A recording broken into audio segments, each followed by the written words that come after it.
Hi friends, welcome to వరహాస్ kitchen. ఈరోజు సింపుల్గా చామదుంపల ఫ్రైని ఎలా తయారు చేసుకోవాలి వీడియోలో చూద్దాము. మనం ఈ చామదుంపల ఫ్రైని పప్పు టమాటా చేసుకున్నప్పుడు కానీ సాంబార్ చేసుకున్నప్పుడు కానీ సైడ్ డిష్గా చేసుకుంటే చాలా టేస్టీగా ఉంటుంది. ఇంక లేట్ చేయకుండా తయారీ విధానం ఏమిటో చూసేద్దాము. ముందుగా చామదుంపలు తీసుకొని శుభ్రంగా వాష్ చేసుకొని కుక్కర్లో వేసుకొని 3 to 4 విజిల్స్ వచ్చే వరకు ఉడికించుకోవాలి.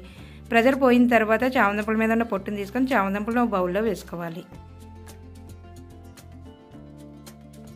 ఇలా అన్ని చామదుంపల మీద పొట్టు తీసుకొని వీడియోలో చూపించిన విధంగా చిన్న చిన్న పీసులా కట్ చేసుకోవాలి.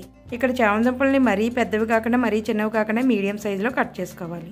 ఇలా అన్ని చామదుంపల్ని కట్ చేసుకున్న తర్వాత రెడీగా పక్కన పెట్టుకోవాలి. తర్వాత స్టవ్ మీద ప్యాన్ పెట్టుకొని 2 టేబుల్ స్పూన్ ఆయిల్ వేసుకోవాలి. ఆయిల్ హీట్ అయిన తర్వాత 1 కప్పు సన్నగా తరిగిన ఆనియన్స్, 4-5 పొడవుగా చీల్చుకున్న పచ్చిమిర్చి ముక్కలు వేసుకొని ఫ్రై చేసుకోవాలి. ఇలా కాస్త వేయించుకున్న తర్వాత చిటికెడు పసుపు, 1/2 స్పూన్ సాల్ట్ వేసుకొని మరొకసారి వేయించుకోవాలి.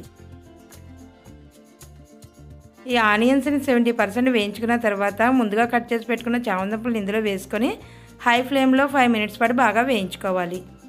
5 మినిట్స్ తర్వాత మంటలు లో ఫ్లేమ్లో పెట్టుకొని ఫ్రై చేయకుండా 5 మినిట్స్ పాటు అలా ఉంచాలి. ఇలా 5 నిమిషాల పాటు లో ఫ్లేమ్లో ఉంచితే చామదుంపల మీద ఉన్న జిగురంతా పోయి పొడిపొడిలాడుతూ వస్తుంది. 5 మినిట్స్ తర్వాత గరిటె పెట్టి కలుపుతూ ఉంటే ఎంత పొడిపొడిలాడుతూ వస్తున్నాయో చూడండి. ఈ టైంలోనే 1/2 స్పూన్ జీలకర్ర పొడి, 1/2 స్పూన్ పెప్పర్ పౌడర్, 1/2 స్పూన్ ధనియాల పొడి, 1.5 స్పూన్ కారం, 1/2 స్పూన్ గరం మసాలా వేసుకొని బాగా కలుపుకోవాలి. మొత్తం అన్నీ మిక్స్ చేసుకున్న తర్వాత మరొక 5 నిమిషాల పాటు బాగా ఫ్రై చేసుకోవాలి. ముందుగా సాల్ట్ వేసుకున్నారు కాబట్టి ఈ టైంలోనే సాల్ట్ సరిపోకపోతే కొంచెం సాల్ట్ వేసుకొని మిక్స్ చేసుకోవాలి. ఇలా 5 మినిట్స్ పాటు బాగా వేయించుకున్న తర్వాత స్టవ్ ఆఫ్ చేసుకోవడమే. ఎంతో టేస్టీ అయిన చామదుంపల ఫ్రై రెడీ అయినట్టే.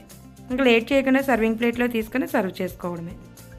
చూసారు కదా, ఎంతో సింపుల్గా టేస్టీగా ఉండే చామదుంపల ఫ్రైని ఎలా తయారు చేసామో. అలాగే మీ ఇంట్లో కూడా తయారు చేసి ఎలా వచ్చిందో నాకు కామెంట్ చేయండి.